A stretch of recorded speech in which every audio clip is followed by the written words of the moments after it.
With so many options, why choose Arizona State University? For me, the only online option was ASU because of the quality. Their faculty was really involved with their students and care about your personal journey. The dedication to my personal development from my professors, that's been extremely valuable to me. Earn your degree from the nation's most innovative university. Online. That's a degree better. Explore more than 350 plus undergraduate, graduate, and certificate programs at asuonline.asu.edu. Welcome to The Deep Dive. We're here to cut through the noise and get you straight to the knowledge. You know when you're scrolling online maybe, or just searching for something, and you see these completely baseless rumors pop up, especially about celebrities, public figures, that someone's died. It makes you stop, right? It makes you think, wait, what? Is that actually true? Oh, absolutely. It happens all the time. The internet, it can make almost anything seem believable for a moment. It really can, especially with repeated headlines and those search suggestions. Exactly. So today we're doing a deep dive into a really prominent example of this. We're looking at the enduring career of Malcolm-Jamal Warner. Right. Theo Huxtable for so many people. The Cosby Show, an iconic role, no question. Huge. Launched him into millions of homes. But let's be absolutely clear right up front. Despite what feels like a ton of online searches, things like, is Malcolm-Jamal Warner dead? Or even really specific weird ones like Malcolm-Jamal Warner drowning. Which are completely false. Completely. Unequivocally. He is alive. He is thriving. As of today, Monday, July 21st, 2025, he is very much active, very much working. Yeah. So our mission today, it's kind of twofold, isn't it? First, we want to just definitively shut down these rumors, these things that plague public figures like Warner. Get the facts straight. Exactly. And second, we want to give you the full picture, the true picture of his career, because it's remarkable, really multifaceted, way beyond just Theo. We'll look at his work as an actor, sure, but also as a director, a musician, give you the whole scope. And, why should you care? Beyond just this one actor. Well, because this whole situation, it tells us a lot about online misinformation, how it works, how it spreads. It's fascinating and, frankly, a bit frustrating sometimes. Totally. So we're going to unpack how these rumors get started, why they stick around, and understanding that, well, that's a really useful shortcut to being better informed generally in this digital age. Definitely. So let's get into it. Okay, first things first. The sheer volume of false info out there about Malcolm-Jamal Warner's well-being, it's genuinely staggering. It really is. You see the search trends, the social media posts, but no, Malcolm-Jamal Warner did not die. Zero credible reports. None. From any reputable news source. And that specific detail you mentioned, Malcolm-Jamal Warner drowning in Costa Rica, pure fabrication, sensationalism for clicks. Exactly. Clickbait. That's what drives so much of it. Queries like Malcolm-Jamal Warner death or Theo died. They usually come from content designed just to grab your attention, make you click, even if the headline is totally misleading. It shows how fast this stuff can spread online, right? Unverified information just takes off. Yeah. And what's interesting is Warner himself has sometimes, addressed these rumors. He has, often with a bit of humor, actually, which is quite graceful, considering. It really is. But it shows the reality, doesn't it? Public figures sometimes have to actively fight against completely made-up stories about themselves. And the fact that so many people are searching, is Malcolm-Jamal Warner dead, just shows how effective this misinformation can be. It really gets lodged in people's minds. So let's reiterate. As of July 2025, he is working.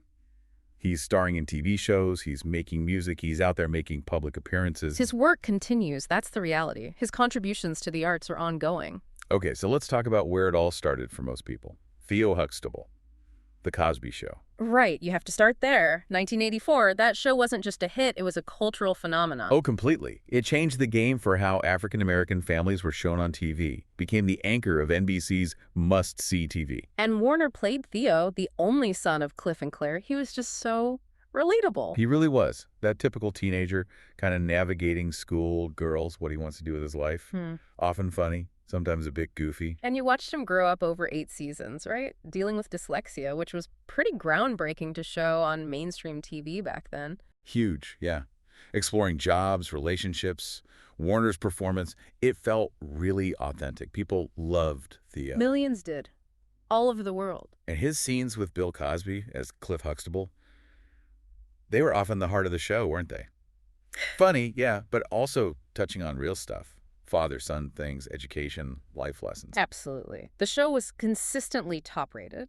It made Warner a household name overnight, basically. A role model for a whole generation. And that early experience being on such a massive hit, it also gave him exposure behind the camera too, didn't it? It did. He got into directing episodes of The Cosby Show itself. That insight, seeing production from that side so young, that's clearly been important for his whole career, for his longevity. Okay, but then there's the other side. Yeah. The really difficult, complex part. Right. The legacy of the show and everyone involved, it's been massively complicated by the allegations against Bill Cosby. His conviction, even though it was later overturned, it changed everything. It forced this huge reevaluation of the show's place in history. Yeah. And it definitely impacted the careers and perceptions of the cast. It put them in an incredibly tough spot. Warner, the other cast members, how do you navigate that? Your connection to the show that made you famous versus the public's very understandable reaction to what came out about its star. Yeah. And Warner, I think, has handled it very thoughtfully. He's spoken about the complex feelings, acknowledging the show's positive impact, but also the deep pain caused by Cosby's actions. He seems to have kept a respectful distance from Cosby personally, while still valuing his own experience on the show itself. Yeah, exactly. A very professional, careful approach. And it's that resilience, navigating that complexity, continuing to work and be in the public eye. It just makes these bizarre death rumors seem even more baffling. It really does. Because he didn't just fade away after Cosby. Not at all. He built this incredibly diverse career over decades. Showing real versatility, actor, director, musician. That's right. His filmography, his TV credits, they show someone who kept working, kept evolving. After Cosby ended in '92, he made a point of looking for roles that were different, that let him grow beyond Theo. And he found them, like Malcolm and Eddie, that sitcom with Eddie Griffin on UPN. Right. 1996 to 2000, he played the more mature, responsible character there, showed his comedic timing as an adult. That later remember him on Community. Yeah. Andre, Shirley's ex-husband, 2011-2012, fit right into that really sharp ensemble comedy. But he also moved into drama quite deliberately. He did. Major Crimes, the TNT drama. He was LT Chuck Cooper for several seasons, 2013 to 2018. That was a solid, dramatic role showing a different side. And then American Crime Story. The People, V.O.J. Simpson in 2016. He played Al Cowlings. Yes. Received a lot of praise for that as part of that incredible ensemble cast, bringing that whole event back to life. But I think for a lot of people recently, the big one was Dr. A.J. Austin, the Raptor. Oh, definitely. On The Resident, the FOX medical drama from 2018 until it ended in 2023. Brilliant surgeon, kind of arrogant at first. Right. But then you saw his character arc, becoming more empathetic, really beloved by the end. That role really connected with viewers. Yeah, Malcolm-Jamal Warner, the Resident. That became a really familiar thing for people watching primetime. Showed he could carry serious, dramatic storylines. And like you mentioned earlier, he directs, too. It wasn't just a one-off thing on Cosby. No, he kept doing it. Directed episodes of Malcolm and Eddie, Nickelodeon shows like All That and Keenan and Kel. It shows a real understanding of the whole TV production process, not just acting, artistic versatility. Okay, and here's something that might actually surprise some people. The music. Yes. He's a really accomplished musician, a bassist. And singer, spoken word artist. He's released albums, jazz, R&B fusion. The Groove Prince here, Selfless. And get this, his 2015 album, MJW, was nominated for a Grammy. For Best Spoken Word Album. That's incredible. It really is. Blends jazz, funk, spoken word. He performs regularly, too. It's clearly a real passion for him beyond the acting. So, yeah, primarily TV, but he's done films, too. Maybe not huge blockbusters, but roles in movies like The Cleanup Crew, Restaurant, The Comedian. Working across different genres, keeping busy. So you have this long, active career, this multifaceted talent. And yet even his private life gets tangled up in these online rumors sometimes. People search for, Malcolm-Jamal Warner wife or Malcolm-Jamal Warner kids. They do.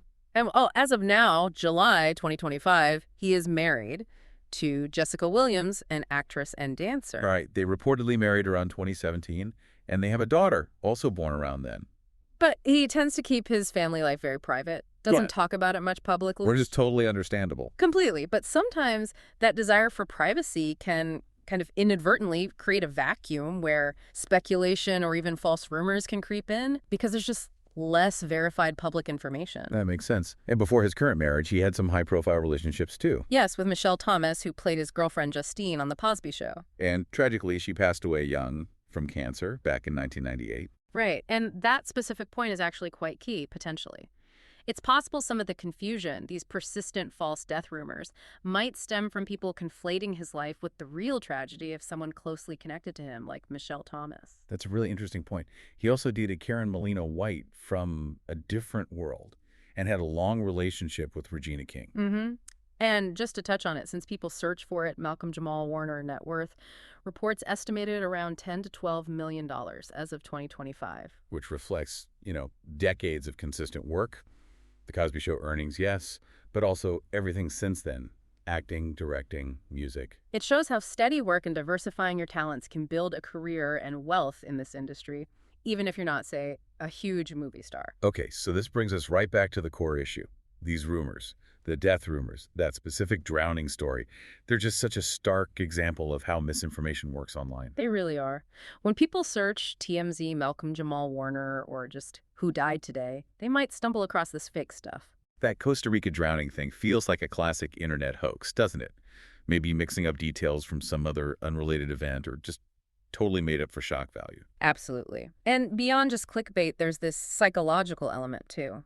The illusory truth effect. Ah, right. The more you hear something, even if it's completely false, the more familiar it feels, and the more likely you are to start thinking, well, maybe there's something to it, even subconsciously. And like you said, the confusion with real tragedies involving other people, especially maybe others connected to Cosby who have passed away, like Michelle Thomas, that adds another layer of potential confusion. It likely does. So why do these things stick around so stubbornly? Yeah, why?